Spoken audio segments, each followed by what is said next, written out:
Hello dear subscribers, today I will tell you how you can easily delete other storage on your iPhone. So for doing this, just go to the settings, just open the settings, and in the settings you need to find general, and in the general you need to find here iPhone storage. So here you can see our other storage. So how you can also fix it.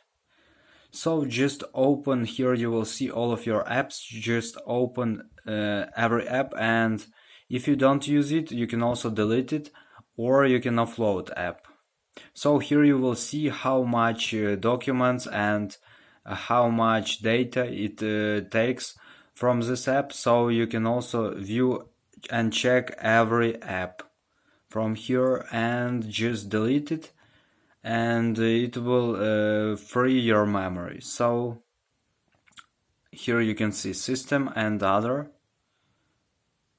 system data includes cache, logs, and other resources currently in use by the system. The value. So also we can choose go back and just find our browser you're using. For example, Safari.